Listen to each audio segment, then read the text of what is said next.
விஜய் கிட்ட யமுனா எல்லா உண்மைகளையும் சொல்கிறாங்க. இந்த மாதிரி நிவினை விரும்பினது, அதே மாதிரி காவேரி வந்து நிவின் என் மனசில் இல்லைன்னு சொல்லிட்டு சத்தியம் பண்ணது எல்லாத்தையும் சொல்கிறாங்க. அதை கேட்டு சந்தோஷம் அடைகிறாரு விஜய்.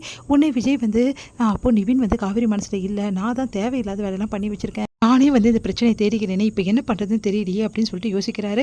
என்ன மாமா யோசிக்கிறீங்கன்னு, உனக்கு தான் காவேரி பற்றி ஃபுல்லாக தெரிஞ்சிச்சுல்ல, இதுக்கப்புறம் காவேரி சந்தேகப்படாது யமுனா அப்படின்றாரு.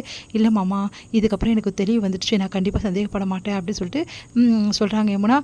சரி யமுனா கிளம்பலாம் அப்படின்னு சொல்லிட்டு காவேரி தேடி போகிறாரு. காவேரி பார்த்தோன்னா சந்தோஷம் தாங்க முடியல, அப்படியே ஓடி வந்து காவேரி அப்படி கையை பிடிக்கிறாரு. என்ன ஆச்சுங்க அப்படின்றாங்க.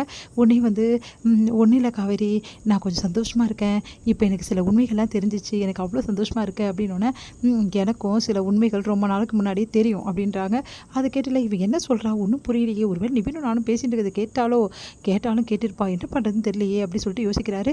சரி காவேரி கிளம்பலாமா அப்படின்னோடனே சரிங்க, சரி இப்போ கிளம்புனா வந்து வீட்டில் இருக்கவங்க கண்டுபிடிச்சிடுவாங்களே, ஏன்னா வந்து யமுனாவோட நிலைமை கொஞ்சம் மோசமாக இருக்கே அப்படின்னோடனே சரி இப்போ நம்ம வீட்டுக்கு யார் கிளம்புறா, வீட்டுக்கெலாம் கிளம்பல, நீ சொன்ன மாதிரி நம்ம ஃபார்ம் ஹவுஸ்க்கு தான் போகிறோம். ஃபார்ம் ஹவுஸ்க்கா எதுக்குங்க இப்போது, அதெல்லாம் வேணாம், இன்றைக்கி ஒரு நாள் இங்கேயே ஸ்டே பண்ணிவிட்டு கேட்டுட்டு நாளைக்கு காலைல வீட்டுக்கு கிளம்பலாம் அப்படின்னோடனே அதெல்லாம் முடியாது, நான் கேட்டுட்டேன், டிஸ்சார்ஜ் இன்றைக்கி பண்ணுறேன்னு சொல்லிடுறாங்க, அதனால் டிஸ்சார்ஜ் பண்ணிட்டோன்னே நம்ம வந்து ஃபார்ம் ஹவுஸ்க்கு கிளம்பிடலாம், அங்கே ஒரு நாள் ஸ்டே பண்ணிவிட்டு அதுக்கப்புறம் நம்ம வீட்டுக்கு போகலாம் அப்படின்னோடனே ஏங்க இதெல்லாம் வேலைக்கு ஆகுமா, கண்டிப்பாக வேலைக்கு ஆகும் அப்படின்னு சொல்லிட்டு யமுனா கிட்டே போய் சொல்கிறாங்க. யமுனா நம்ம இன்றைக்கி வீட்டுக்கு போகல, நம்ம ஃபார்ம் ஹவுஸ்க்கு போகிறோம், வேணாம் மாமா நம்ம வீட்டுக்கே போயிடலாம், எனக்கு அம்மாவை பார்க்கணும் போல இருக்கு மாமா அப்படின்றாங்க. நீ சொல்கிறது கரெக்டு தான் காவேரி, ஆனால் இப்போ உங்கள் அம்மாவை பார்த்தீங்கன்னா பெரிய பிரச்சனையாகும், ஏன்னா இந்த நிலைமையில் அவங்க பார்த்தா மனசு கஷ்டப்படுவாங்க, பரவாயில்லையா அப்படின்னோடனே வேணாம் மாமா, அப்போ நம்ம எல்லோரும் ஃபார்ம் ஹவுஸ் போவோம், ஓகேவா, உனக்கு ஓகே தானே, சரிங்க மாமா எனக்கு ஓகே தான் அப்படின்னு சொன்னோன்னே சரி கிளம்பலாம் அப்படின்றாங்க.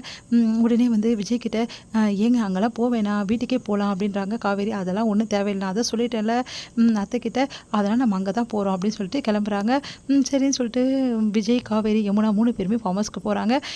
இங்கே வந்து என்ன பண்ணுறாங்க, மாமா உங்கள் ஃபார்ம் ஹவுஸ் ரொம்ப நல்லா இருக்கு மாமா அப்படின்னோடனே அப்படியா, ஓகே இங்கே ஆல்ரெடி நானும் அக்காவும் வந்திருக்கோம் ஒரு நாள் அப்படின்னு சொன்னோன்னே அக்கா இங்கே வந்திருக்கியா அப்படின்னு கேட்குறாரு. ஆமாம் வந்திருக்கோம் அப்படின்னு சொன்னோன்னே சரிக்கா ரொம்ப அழகாக இருக்குல்ல மாமாவோட ஃபார்ம் ஹவுஸ் அப்படின்னு சொல்லிட்டு எல்லாம் சுற்றி பார்க்குறாங்க.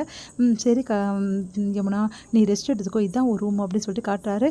உடனே வந்து சரிங்க மாமா அப்படின்னோடனே காவேரி வா போகலாம் அப்படின்னோடனே எங்கே போகலான்றீங்க, இல்லை அவள் யமுனா ரெஸ்ட் எடுக்கிறாள், அதுக்காக அவளை விட்டுட்டு தனியாக வர முடியுமா, நான் அவள் கூட தான் இருப்பேன் அப்படின்றாங்க.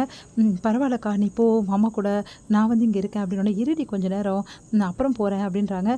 இல்லைக்கா நீ மாமா கூட போ, நானும் கொஞ்சம் தனியாக இருக்கணும், என்னடி தனியாக இருக்கணும் சொல்கிற மறுபடியும் அப்படின்னோடனே அதெல்லாம் ஒன்றும் இல்லை, சரி காவேரி அவளுக்கு ஃபுட்டெல்லாம் ரெடி பண்ணணும், நீ வா என் கூட அப்படின்னு சொல்லிட்டு எடுத்துகிட்டு போகிறாரு.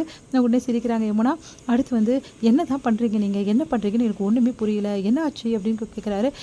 நீங்கள் இப்போல்லாம் ரொம்ப அட்வான்டேஜ் எடுத்துக்கிற மாதிரி தோணுது, நான் என்ன பண்ணேன், நான் ஒரு மாமாவாக வந்து என்னோடய கடமைகளை செஞ்சேன், போதும் உங்கள் மாமாவோட கடமைகள்லாம் நீங்கள் பண்ணுறதெல்லாம் எனக்கு தெரியாதா, நீங்கள் எப்படியும் போதுமா தாயே மறுபடியும் எடுத்துடாத அந்த புராணத்தை, எப்படியும் நான் என்ன பண்ணுவேன், அக்ரிமெண்ட்டில் இதெல்லாம் இருந்துச்சா செஞ்சிச்சான்னு கேட்பேன், தயவு செய்து அது அக்ரிமெண்ட் பற்றி பேசாதுன்னு ஏற்கனவே நான் சொல்லியிருக்கேன்ல, தயவு செய்து கொஞ்சம் அமைதியாக இரு காவேரி அப்படின்னோடனே இங்கே பாருங்கள் நான் பேசுவேன் தான் நினச்சேன், ஆனால் நீங்கள் பண்ணுற வேலையெல்லாம் அப்படி, நான் என்ன பண்ணிட்டேன் அப்படி ஹாஸ்பிட்டலில் எப்படிலாம் நடந்துக்கிட்டீங்க, மச்சின்ச்சுன்றீங்க, அப்படியே என்னோடய ஒய்ஃப்னு சொல்லிட்டு கையை மேலே போடுறீங்க, என்னென்ன பண்ணிட்டுருக்கீங்க நீங்கள் அப்படின்னோடனே நான் இப்போ தான் இப்படிலாம் பண்ணுறேன், நான் ஏற்கனவே உங்ககிட்ட நான் இப்படி உரிமை எடுத்துருந்து இல்லையா, அது வேறு அப்படின்றாங்க.